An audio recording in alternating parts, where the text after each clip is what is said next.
Hey there, I'm Steve, and welcome to Jamsin Entertainment. Today's throwback review is Men in Black Saga. Spoiler alert! You've been warned.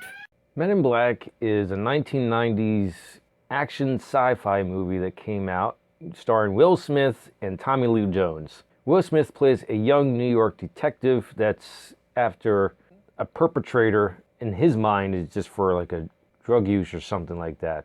And then he later finds out that he was an alien. And Tommy Lee Jones meets up with him because he's on the same case, just Will Smith doesn't know it until he joins Men in Black. But to start out the series in general, it has a very clever way of doing that. You're following this one dragonfly in the opening credits to the awesome soundtrack of Danny Elfman. Just by following this dragonfly, it gives you a pretty good sense of what the movie's going to be about. So it starts out in space and then it comes down to the dragonfly. So it tells you right there that it's going to be about space, obviously, or science fiction, and a bug. It's not the bug they ultimately end up using for the main antagonist. They use a cockroach. But it's a very subtle way, especially the end sequence with the dragonfly, how it splats on the window, on the windshield. I would say a lot of good movies have little overtures like this, where you get the basic concept of the plot in just the opening few minutes. And then immediately following that is a really clever intro to the Men in Black. Somewhere in the southwestern America, probably New Mexico or Texas, something like that, along the border, where America patrols illegal immigration. And you see the patrol stop this van filled with people trying to cross illegally. Well, what's also is a actual illegal alien that introduces the Men in Black. He's traveling among humans to enter the country or to leave the country. This is just an introduction to the Men in Black, so you don't really go into detail about this specific alien.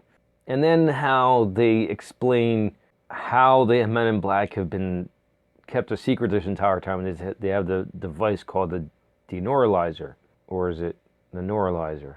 Between the first movie and the second movie, I can't remember what it's called, because in the second movie they reverse, so it's a neuralizer then. What it does is erases memory based on the settings on the device, and then you can make up a new memory for them, explaining away what happened there instead of the truth being told. And that's how the Men in Black have been able to survive for decades. And then the movie just continues from there, exploring this world in a very imaginative and funny way. Each of the Men in Black follow a very similar formula. They got to save the world from an alien or an alien race. It's kind of a mixture between the two.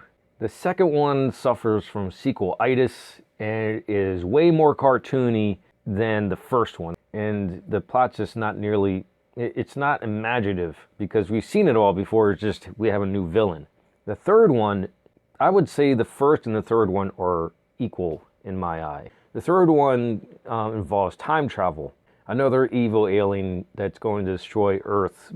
But it's the fact that it involves time travel and how they can explore, I believe it's the 60s, because it's just before the moon landing. That's part of the central plot, the launch of the moon landing.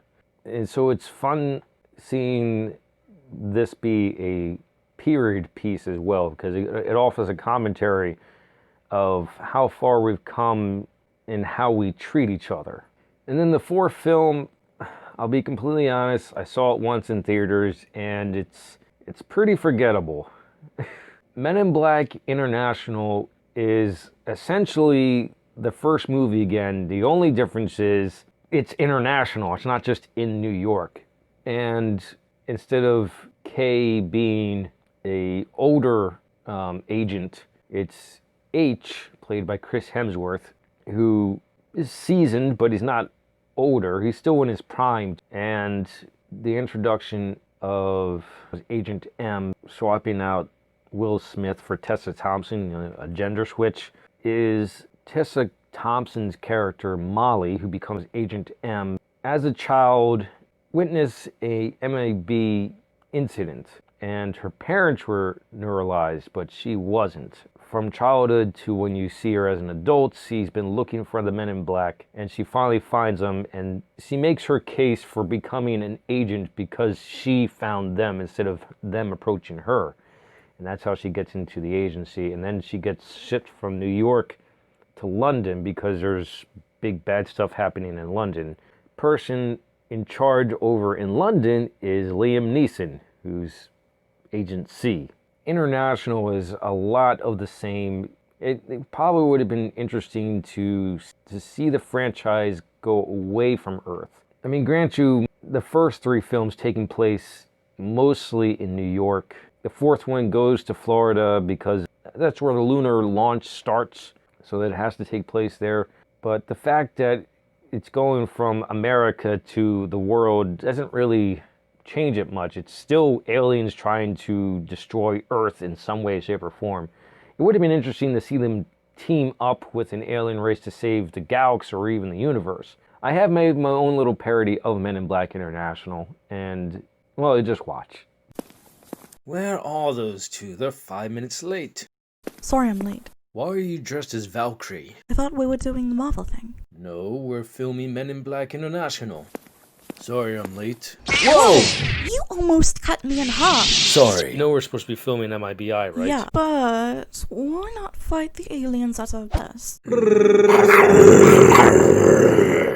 Yeah, good point.